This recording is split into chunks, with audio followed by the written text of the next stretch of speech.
Hey YouTube, quick video to talk about security updates.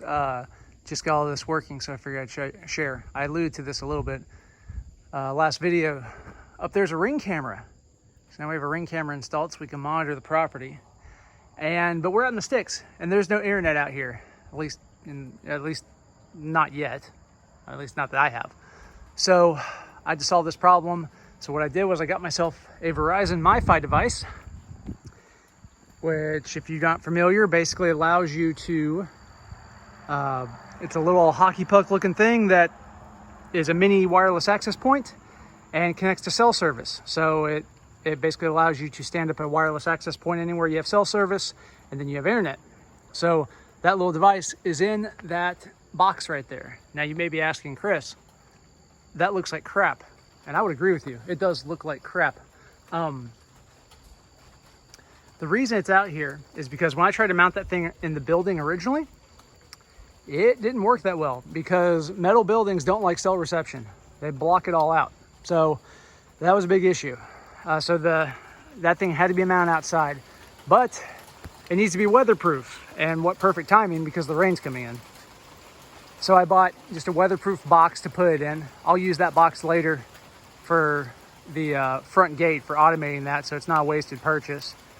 And yeah, so that little box is in there and it has a battery in it, but it also has a power cable. So I just ran that power cable through the door here for now and into the shop, and I'll show you that and get out of the rain.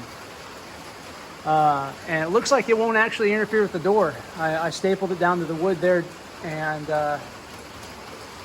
so that should work out well. Now, the reason I did that, because my original plan was to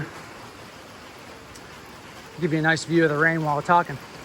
My original plan was to just mount on the outside and use one of my outside outlets. And when I got that done, the big problem was that someone could just walk up with a screw gun and take the whole thing. Not very secure. And so my brilliant wife, after consulting her to brainstorm, came up with, well, where can we mount it? Can we mount it higher? Can we do this? And started to kind of think through the problem. And she suggested, can we run the power cable through the bay door? And at first I was like, oh no, the door may interfere, blah, blah, blah. And then actually starting to look, and there's a pretty decent gap between the actual front of the door and the weather stripping. I don't know if you can see that. It's a pretty good sized gap, enough to where I could feed that cable no problem. So this seems to work. The camera works. I've got good Wi-Fi reception for the camera. The Wi-Fi doesn't care as much about the metal building. So everything's working. So that's all I got today. Just wanted to give you guys a quick update on our progress. Thanks for watching.